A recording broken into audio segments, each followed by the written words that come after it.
Hello, welcome back to City Planner Plays, where we are building the city of Bluffside Crossing. And today we are going to build a retail area right here along this collector near the forestry district. But before we get to that, I do want to address the elephant in the room. I did put a note in the bus tour that we are going to be ending Bluffside Crossing soon. And there are a number of reasons for that. But what it really comes down to is when I started this particular series, I really had no idea that it was going to become anything. And I didn't really organize my assets well. The topography is pretty harsh for a large metropolis. And I want to start with a modded city that's a little more fresh. And it gives me the opportunity to organize things so it's easier for you to understand. And I'm excited for that. And I know that a lot of people are watching my channel because of this city, so I do want to give this city the, a feeling of being complete and really the respect it deserves on the way out the door. So I'm not going to abruptly end, but we don't have many episodes left, I'll put it that way. One of the things I've wanted to do for a long time now was create some sort of retail district in this area. Another thing I wanted to do is complete the residential development along this little peninsula. So those are the things that I think that we're going to do that are going to be the big drivers behind this series having an end date. So today we're going to build this retail area, and I did look in the comments and I saw that there were a number of things that were suggested. Many of you know that I'm from Wisconsin, so Wisconsin buildings were suggested, and I appreciate that. Other things that were suggested repeatedly were Ikea. So we are going to place an Ikea. Another thing that was suggested that I really like the idea of is a car dealership. So that said, this should be straightforward, assuming that the topographic challenges that are in Bluffside Crossing don't present themselves. But all we have to do is take a look at the topography to see that this isn't going to exactly be straightforward. So there is going to be a little bit of back and forth, my guess, to make this work. I have sandboxed this, and a couple times actually, and every time I do it, things are a little bit different because it's difficult to maintain what I'm doing in this kind of topographic environment. That said, there are a couple things that I think are very important here. Number one, we want to make sure that we have a frontage road here. This is a collector, and the last thing we want to do is just have a whole bunch of buildings fronting this collector. That is completely unreasonable, and that will be a real problem for this collector. And as we add uses to this, things are going to get very, very, very tricky in this area. So let's start out with a collector road. I'm going to take it one tile in from where it from the collector, and then we'll make a connection up to there. I'm already struggling a little bit with this, so I think what might be easiest would be to actually make some roads that I can connect to. That's a nice frontage road. I am going with a fairly simple, this kind of narrow 2-lane alley. The main reason for that is we aren't going to have a lot of space, so being conscientious about our space and land use decision making in this area is going to be very, very, very important to make this actually function.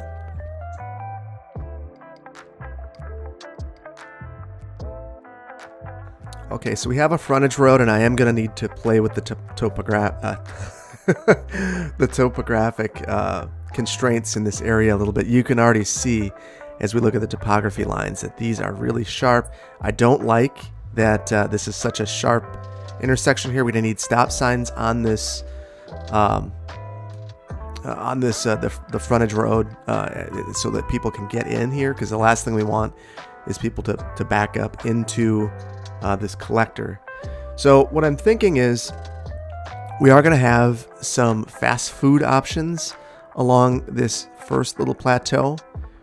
We are going to have our Ikea on the second plateau, and then we're going to have an auto dealership up here. Now, these plateaus aren't sized appropriately for what I'm suggesting, So we are going to need to do a little bit of terraforming to make this work.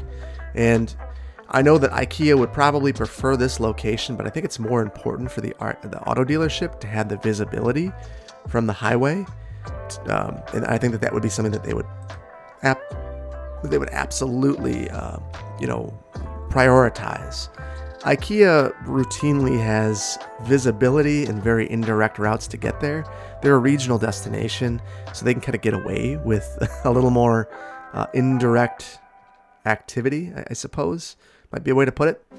So I don't think it would be as big of a deal breaker there. And I don't think that this particular location is as ideal. So I think in the original series I talked about where we built across the river, I talked about A and B sites. Based on the topography, this is not an A site.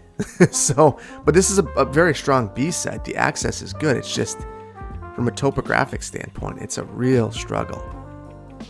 So this is going to be the auto dealer's site.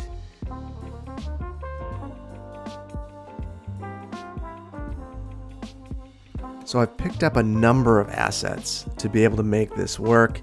And so let's see if I can find some of those now. So we have these car lot assets.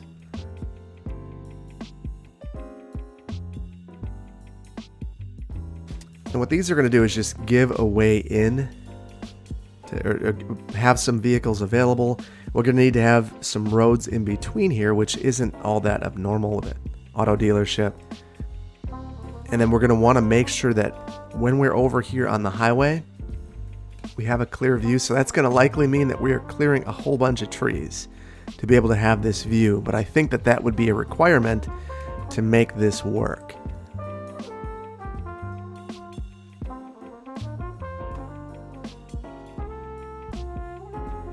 I'm actually going to take that middle road and make it a 2-lane plain street so that it kind of blends into the parking lot. Because the last thing we would want would be for that asset to look like it's 2 separate streets. That's not the intention at all. So there would be requirements. So first, I guess let's place our auto dealership. So we placed this. That is probably the best location that we're going to get for it. So we'll bring this up. Actually, we'll set this back from the road just a little ways because we'll get some landscaping in there. That would certainly be a requirement. We're also going to need some parking for the vehicles, for employees and customers. That is always a consideration with these types of facilities. So we're certainly going to take that into account. And the other thing that we're going to need to think about is actually making our connection all the way around this building. And I care more about getting that connection to this road correct because I can move this other one with Move It. Okay, that is looking good. And I do think it would be really nice to get in a parking lot so I can go in here and make a parking lot connection. The nice thing is I should be able to make this connection using our parking lot roads. I don't really love the configuration of this. We might be doing a little bit to make this a little bit nicer.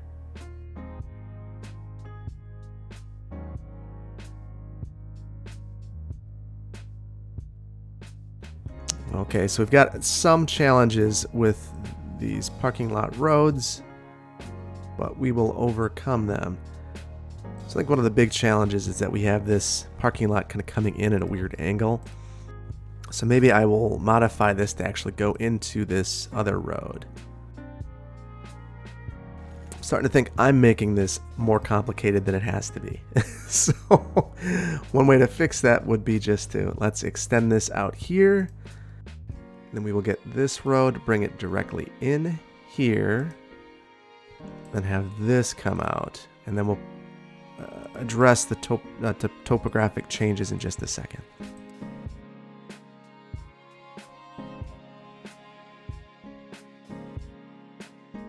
There's still something funky happening here with the mods. So I'm going to try one more time, hopefully get it right this time. All All right, I think that's better. I think it's a lot better. Not perfect, but it's better. We can certainly clean the rest of it up. Except for this, that's kind of a mess. So, let's see if there's anything we can do to make that at all any better. I think that's going to function. We will find out. Actually, yeah, we'll leave that, and I think it's going to work. All right, now let's get the parking spots in place. I don't think that there are, yeah, there is accessible parking. That said, this is still kind of the loading area. You'd figure there'd be employee access over here. We're going to need some accessible parking, at least a couple of stalls. I'm going to put those closest to the entrance over here.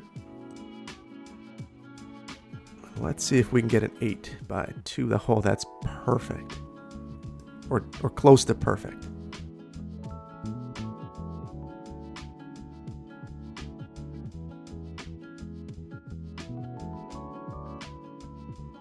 Okay, so that's looking a lot better. I am very pleased with how this is turning out so far. This is incredibly putsy, this sort of thing.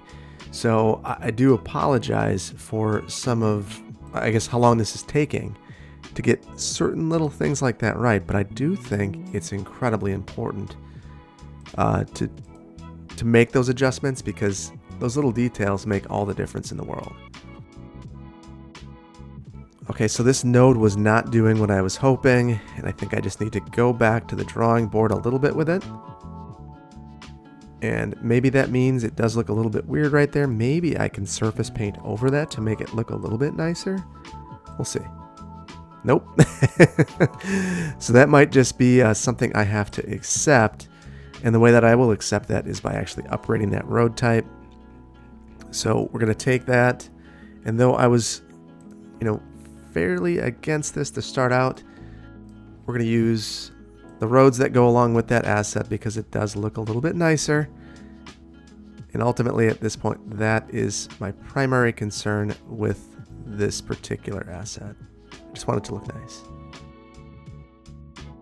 And I know the parking is into the road a little bit. We can try to resolve that, but I don't know how interested you guys are going to be in watching me putz with parking. So that might be something that is better handled off camera, if at all. So I did Shift P. I'm going to put some planter boxes in here, and we're going to get some trees planted in this area. Maybe I can hide my mistake with that.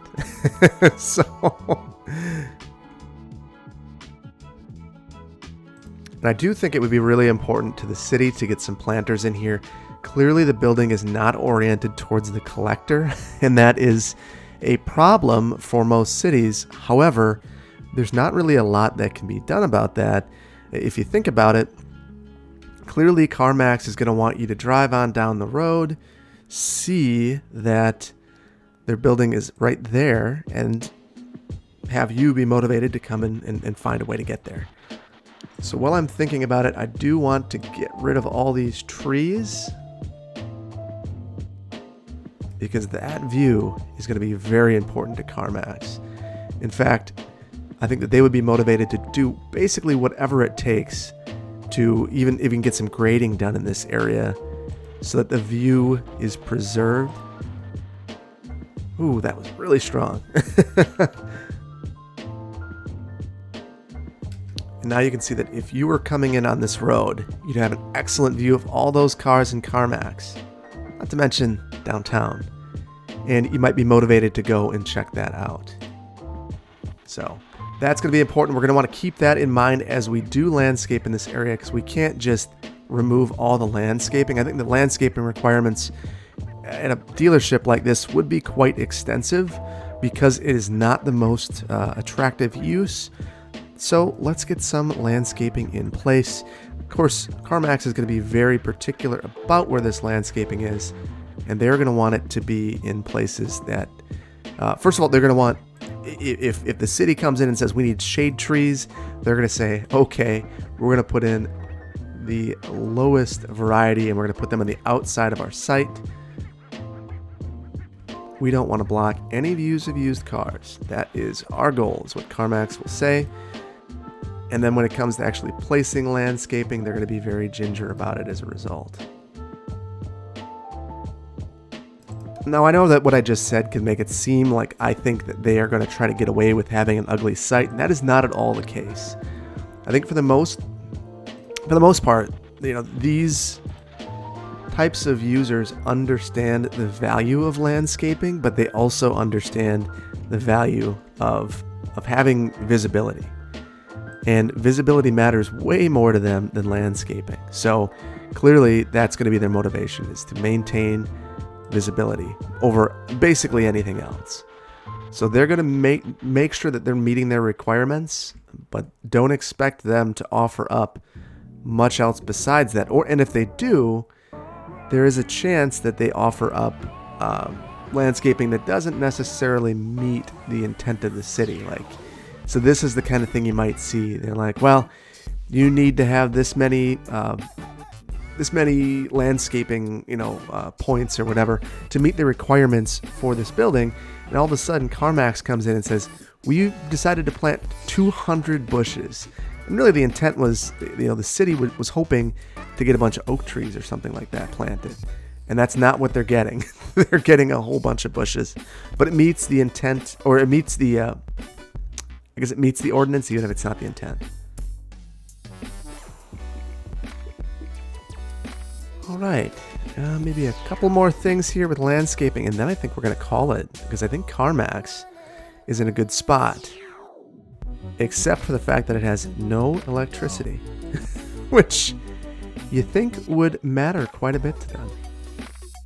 Oh, and I guess maybe having trees back here would matter as well. So if the city were going to lobby to have some bigger trees, I think the rear of the building is likely where they would do that. All right.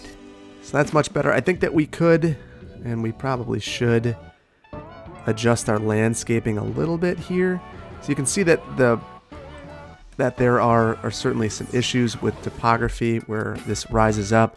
This pad would be completely level for Carmax. They're not going to be okay with any sort of topographic challenge. And if there is going to be a challenge, what it's going to be is a self-perpetuated one. Like, they might like to have risers. I know that's something thing. So having a vehicle on a riser so that you could see it when you're coming in. That said, if you're going to have that, you're going to want to make sure that that riser isn't any higher than the building. Generally, that's the type of thing you'd expect to see in a zoning code, or have it not addressed at all. but generally, that's the kind of thing that I've seen routinely in zoning codes. Now, this is going to be a right-of-way right here, so I'm okay cutting across the road and going directly to that pipe. Nothing's going to be developed here. You'd assume that the city would own this land. It'd be part of the highway right-of-way, which would allow them to make adjustments in the future, if at all needed. So I did pick up some new power lines, and I'm going to use those rather than those big power lines that come with the game, which are really, I guess I would look at them more as transfer lines, major facilities, not the kind of thing you'd see going directly to a building. This to me makes a ton more sense to have this. And with this, you'd probably see some sort of utility box over here because the wires would be trenched at some point. I don't know that I have any assets like that, though. Maybe I do, but maybe that's a level of detail that we can address in another series, but not in this one. So let's make sure Carmax is working. They're having problems getting enough workers, but that's kind of a universal problem in Bluffside Crossing at this point. So we will just have to deal with that. And I did mention that we're going to need some more landscaping. I think that we're going to just take a brush and brush in some landscaping.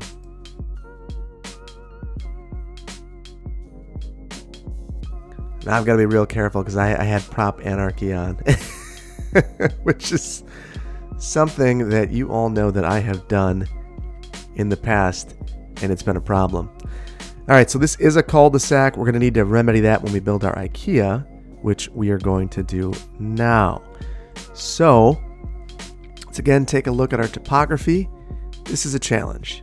So I want to get a road going down to Ikea.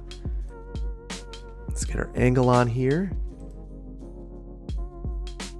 Maybe this won't go all the way down to Ikea. The interesting thing is it leaves this building pad available, which isn't all that abnormal, truthfully. In some of these larger sites, you'll see that there are shovel-ready pads available for future development.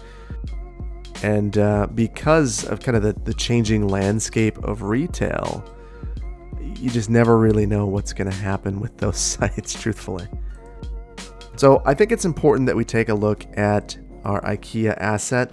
Now, one of the reasons this took so long is I had an Ikea asset and it was really small. So I found a bigger one. So look at the difference in these. So this is my old Ikea, very small. We compare it to a Home Depot. It's smaller than a Home Depot, half the size of a Target. Now our new asset is massive. So we are going to need to do some grading to make this work. But to me, this looks the size of an Ikea, which is exactly what I was hoping for. Now that means we have some grading to do. So let's get to it. Now, I don't know that Ikea would view this to be a suitable site. Just bluntly, because of the lack of space, they'd have to have a really customized store to make it fit. They might look for a different site, but we're going to take some liberties here. We're going to make it work. Okay, so we need a road going all the way around the building, and that's for a few different reasons. First of all, we have got all of our loading docks in the back. So if you wanted freight traffic to be able to access this site, that's going to be absolutely mandatory. And I would assume that Ikea would have some interest in that. So now there's some topographic issues here, and we're going to need to deal with those up front. So I really need this node to be at the same height as the store. And really all the nodes on this frontage road need to be at the same height as the store if it's going to look okay. But that also means that this is a real challenge. That's a steep slope now. But we know that this is Bluffside Crossing, and this is exactly what happens here, unfortunately. So one of the challenges with this map. So that said, that's one of the challenges in the real world too, is you end up with these sites that are very valuable, that are very challenging because of their topography, and sometimes you've got to do a lot of work to make it work. The world is not an easy place to develop all the time, and those places that are easy to develop, well, a lot of them have already been developed. So you got to work with the land that you have. So we have this massive Ikea store now, and we need to have a massive parking lot to make it work. So we do have this challenge here, but one of the neat things about Ikea is that they expect you to drive up to the store to load up. So you'd expect that there would be people lining up all along this road loading in, so it wouldn't be the end of the world to have a parking lot that is really kind of a challenge to park on. That said, or needs you to walk a little ways. So we are going to need to do a little bit of work to make this happen. And like I mentioned in the Target series, we're going to need a parking field 1 to 1.5 times the size of the Ikea itself. So that's going to require us basically to develop all of this as a parking lot.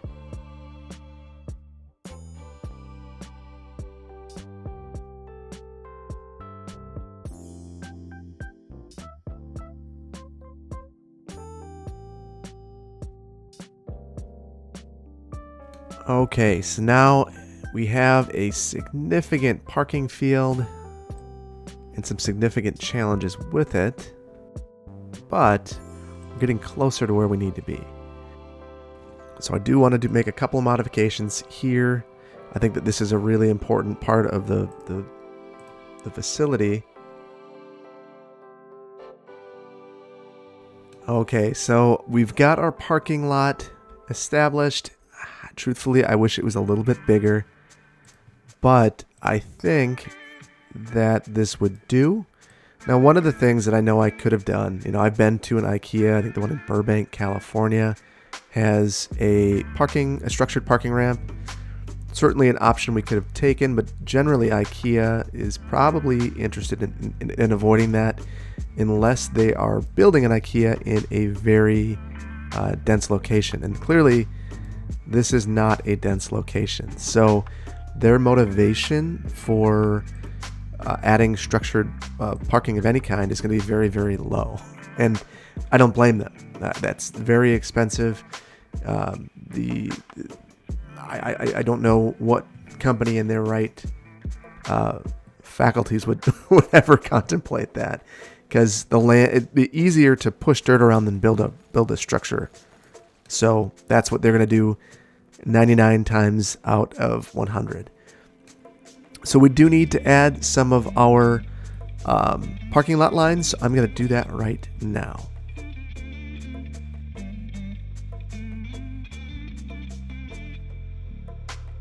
All right, I know some of that parking is not perfect, but I'm going to not let perfect be the enemy of good. Functionality will mostly work. Well, it's just going to be a little funky in a couple of spots. Okay, so the way to get these completely flat would be to actually go through, highlight all of this stuff, and we will get this all on the Ikea height.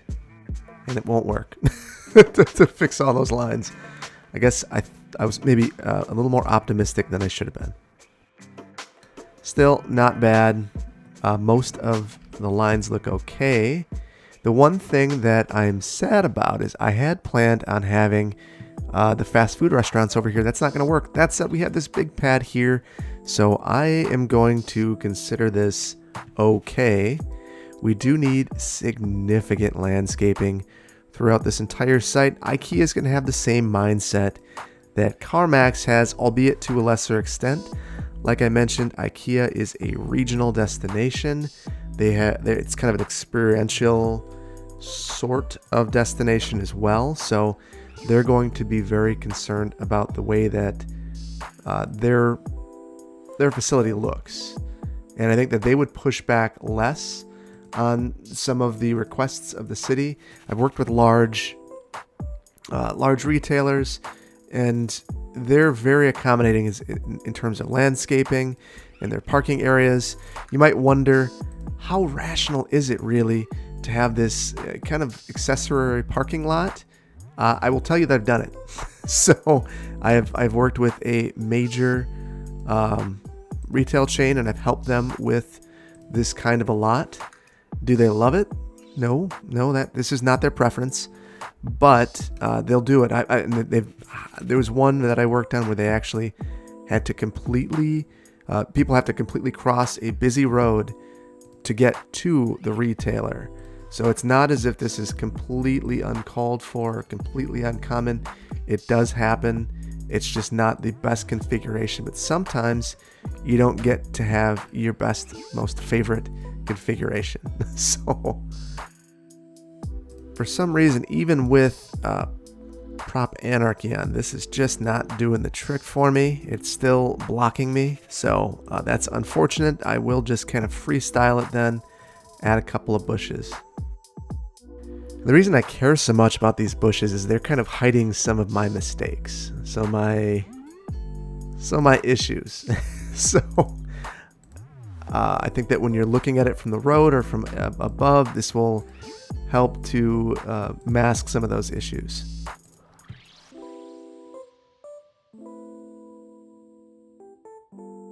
And that's very nice. And then they're probably, if they're going to have any decorative sort of landscaping, they're going to include that along their frontage road. And we should look at this asset because clearly we don't want to block their signage. And we don't want to block their advertisements. They're not going to be okay with that either.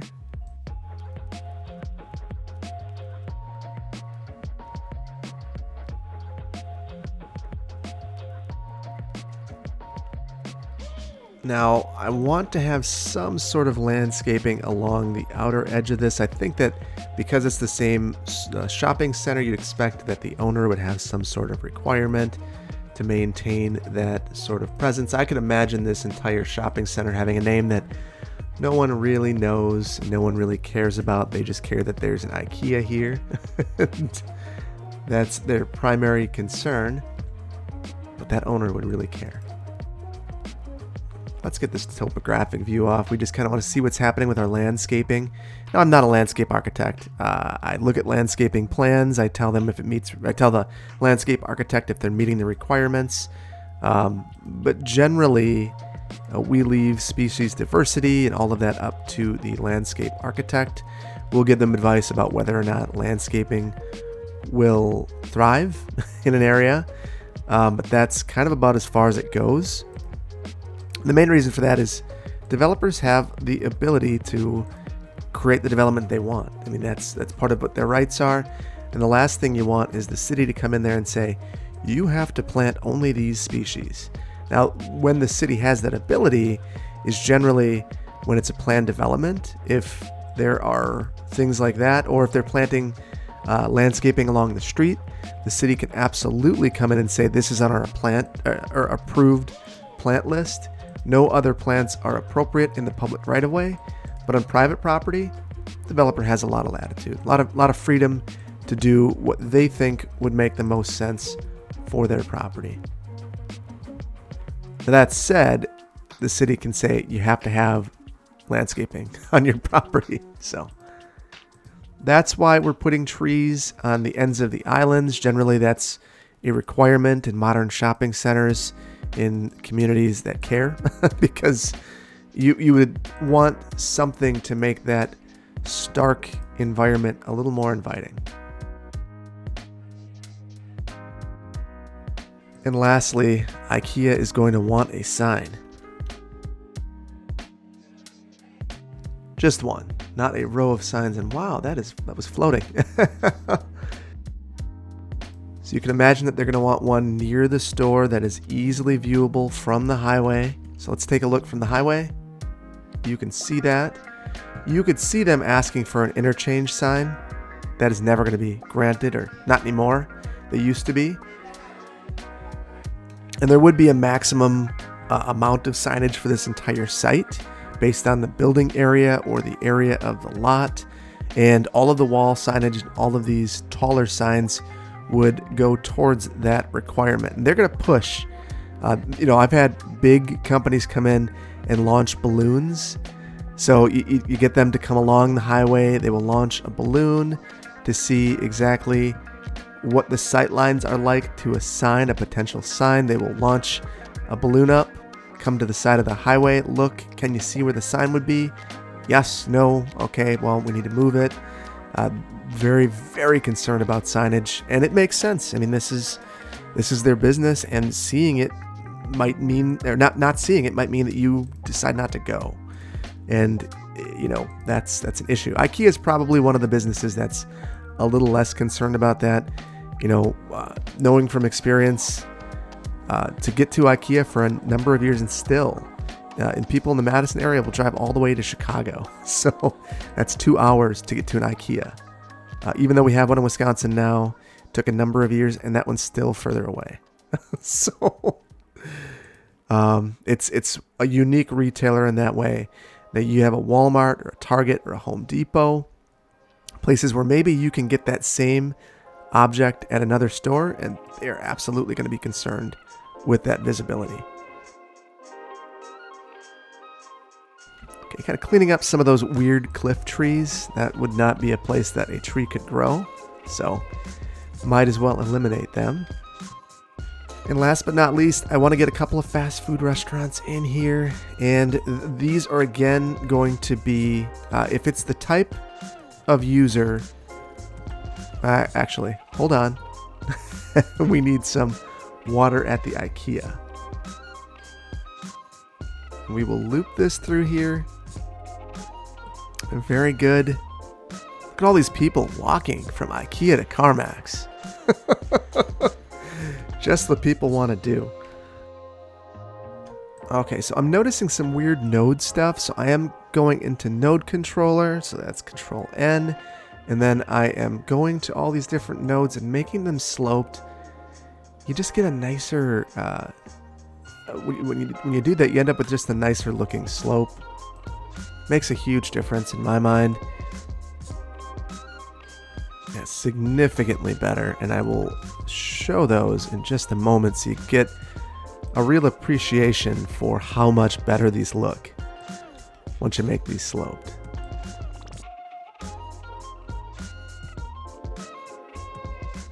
I think it's most of them. Let's take a look through here. Oh no! We lost all of our trees at some point. Well, we need to have those trees. I think they're very important, so we are going to put them back quickly. I will just go through and use a fairly basic tree throughout here. Okay, so back to node controller. You can see that now these are gentle slopes up as opposed to what they were before, which was kind of flat pieces with really significant slopes. When we look at the topography, it really spreads out those curves. 15 miles through here, which makes a ton of sense to me. You can maybe up that to 25, but 15's fine. People need to go slow through here. There's a lot happening, a lot of people, a lot of activity. Apparently this IKEA has attracted about a dozen people. I imagine this is grand opening day now that they have water and power. So wonderful. And we're going to need a couple more restaurants and then we'll call it on this. So I don't think I have a Carmax sign. That would be nice to have. I could just have a floating sign. But we're not going to do that. So we'll leave that. But what I do want to put is a little ode to Wisconsin. So we are going to have a Culvers restaurant. So I've worked with Culvers. I mean, how could I not, being in Wisconsin? And one thing that is interesting about Culvers is the amount of parking that they need. They're very, very, very popular. And as a result, you could see a massive parking field on here. They have a total of 6 stalls with this. That's not going to fly. The other place I'm going to put is one that we don't have anywhere in the city as well. McDonald's. Now, unfortunately, because of the topography, we're going to have some challenges here. So the other thing is there are absolutely no signs on this building. That bugs me. I might actually go with the other McDonald's asset, or double them up. Oh, triple them up. What am I doing? Okay, got that one. So I believe that this is a European. Oh, this doesn't have a drive-through, so that's not gonna work. I might have to look into the McDonald's asset a little bit. I don't love that it has no signage. That said, I am going to leave it for now. So with this kind of facility, a couple things to think about. You would imagine that they would have a drive-through that would go all the way around the building.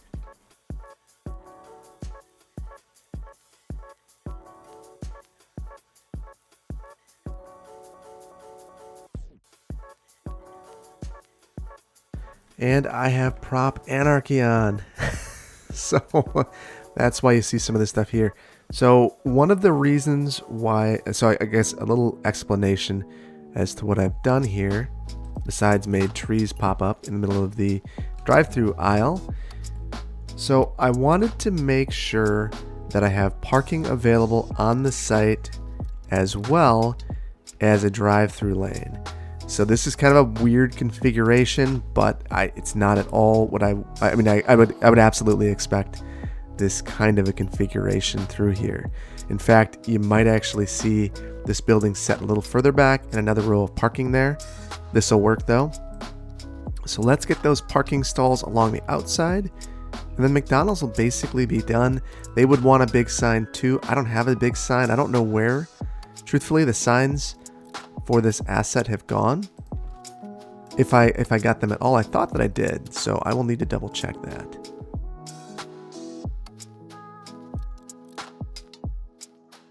And we have our wonderful floating cars. I love that. I still don't know why that happens.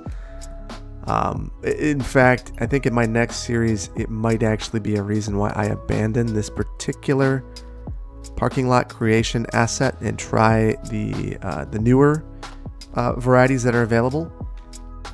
Okay, so we have that. Now we need to think a little bit about Culver's parking situation as well. So same scenario here. We're going to need a pretty significant amount of parking.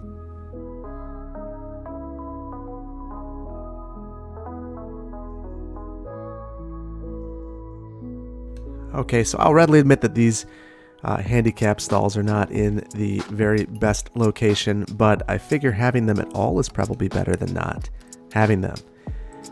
So I was going to take this and make this a non-parking area, kind of just a loop through there, but I was thinking a little bit about this, and one of the Culvers that I go to has EV charging in the back of it. They're pretty progressive about that, so why don't we add that on as well? Okay, this isn't perfect by any means, but I think it's good enough to illustrate the point, which is that Culvers needs a lot of parking. So I think that this would be configured differently. We're just kind of out of space in this area, and it's a little bit of a struggle to make this work. Let's make sure that we have our power poles. Whoa. So I'm trying to use the eyedropper tool to get the power lines, and for some reason, instead of getting power lines, I'm spawning a McDonald's. So it's kind of funny. Let's see if there's water through here. I think both of these sites should be okay as far as water goes. Yeah, very good. So the last thing would be landscaping, or the money panel. So I do think that Culvers would again want some smaller landscaping.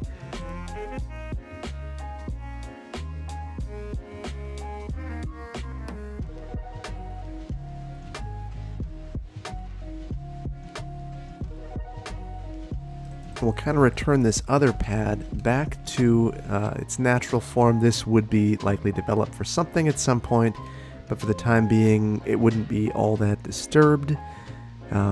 I think that makes a lot of sense to kind of leave it as is. And with that, we have finished this little shopping center. I think it looks great. You're coming in and you see Ikea. When you come down and you round the corner here, you'd see Culvers. And as you go down, you would see McDonald's without signage, which looks like a closed McDonald's, and the floating cars, and really be interested. And look at that. We've got this guy who's, my guess is going to Carmax, deciding to drive around McDonald's instead. So, and then you come down here, and you would have this Ikea store with its great signage, and people deciding, I want to walk to Ikea, because that's the best way to get my futon. You see that there are some things that we could obviously improve. There's a little bit of a bump there, some lumpies and bumpies that we could fix, but it's fine. Unfortunately, this satellite parking facility will probably never be utilized in the game, but in reality, I think Ikea would tell all of its employees, come park down here. You walk to work. This is for our guests. And maybe this whole area right here is reserved for people so they can walk out, load up their furniture, and have their spouse, come pick up their car from down here and bring it up there. So I do think that would work, and I do think it would be rational. So I am really pleased with how this turned out, and I hope that you've enjoyed this build. Let me know what you think down in the comments. Was this what you were hoping for? Was this what you were thinking? I know that there were some other stores that were really mentioned quite often, and one in particular, HEB grocery store. I thought about putting that here. I think I might incorporate it into that residential neighborhood that we talked about over in this side of the city. So don't lose hope that I'm going to just forget about some of those areas that were mentioned extensively. But I think that these two in particular, an auto dealership and an Ikea, they're a good fit. So thank you so much for joining me. I hope that you liked this episode. If you have, please consider liking the video. If you aren't subscribed to my channel, please consider doing so. And if you want to be notified when I release new videos, hit that notification icon. I'm going to leave you with a brief city tour, but I want to thank my Patreon supporters. Your support means the world to me. It helps me create great videos like this one. And I thank all of you who are watching as well. Here is the city tour. Take care. Bye-bye.